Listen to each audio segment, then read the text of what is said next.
Alors, je m'appelle Maxime et j'ai réalisé un rêve d'enfant qui était de monter et d'aller à la pointe Kading.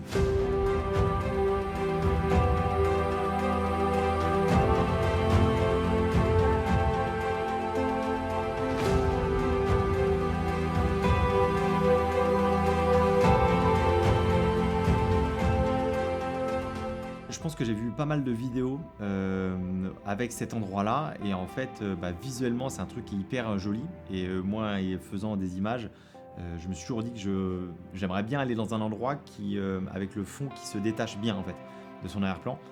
Et direct, en fait, j'ai pensé avec des plans drone que ça pourrait bien rendre. Et je me suis dit que ça serait trop cool un jour d'aller en Italie, parce que du coup, c'est un peu un endroit un peu planqué en Italie. Et on a eu l'occasion, pour un tournage justement, de partir là-bas. Et je me suis dit que c'était le moment justement d'aller à cet endroit-là qui me faisait pas rêver depuis tout petit, mais c'était un peu comme une espèce de bucket list. Et en fait, je voulais, tu vois, c'était un endroit où je voulais aller, quoi. Les difficultés, c'est pas hyper accessible en voiture, surtout que nous, on avait loué un van pour voyager du coup pendant une semaine. Donc j'avoue que c'était un peu galère à monter, mais en vrai, ça se fait bien. La seule problématique qu'on a pu avoir, c'est que ouais, c'est un lieu qui est un peu touristique, donc on a un peu de monde. Et c'est ce qui perd un peu le côté magique de cet endroit-là, c'est que du coup, c'est un lieu assez touristique. Et donc, du coup, il faut que tu croises du monde et c'est un peu le genre d'endroit que tu aimerais avoir tout seul pour toi. Malheureusement, c'est pas le cas.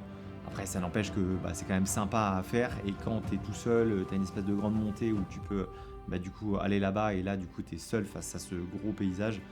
Ça reste assez magique quand même, quoi. À refaire, qu'est-ce que je ferais différemment? Ouais, je pense que j'irai, c'est un peu, ça revient avec le point d'avant, c'est qu'en fait, j'irai à un moment où il y a moins de monde. Typiquement, là, l'erreur qu'on a faite, c'est qu'on a été, je sais plus, je crois que c'était à 15-16 heures. On s'était fait une rando un peu avant. Et tu vois, à refaire, ouais, je serais parti peut-être plus lever de soleil. Je crois qu'on non, on avait fait le coucher de soleil, si j'ai pas de bêtises.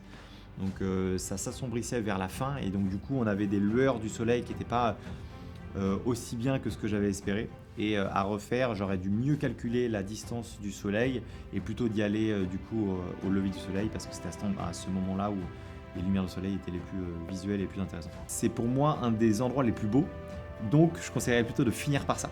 Parce que nous, il me semblait qu'on l'avait fait quasiment au milieu de notre trip. Et du coup, si tu commences un peu par ça, après ce que tu vois derrière, t'es pas déçu non plus parce que ça reste magnifique.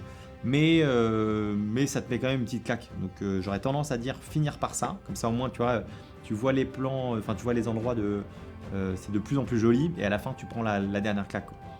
Donc ouais, plutôt de le faire un peu dans ce milieu-là. Merci beaucoup. Écoute, merci à toi.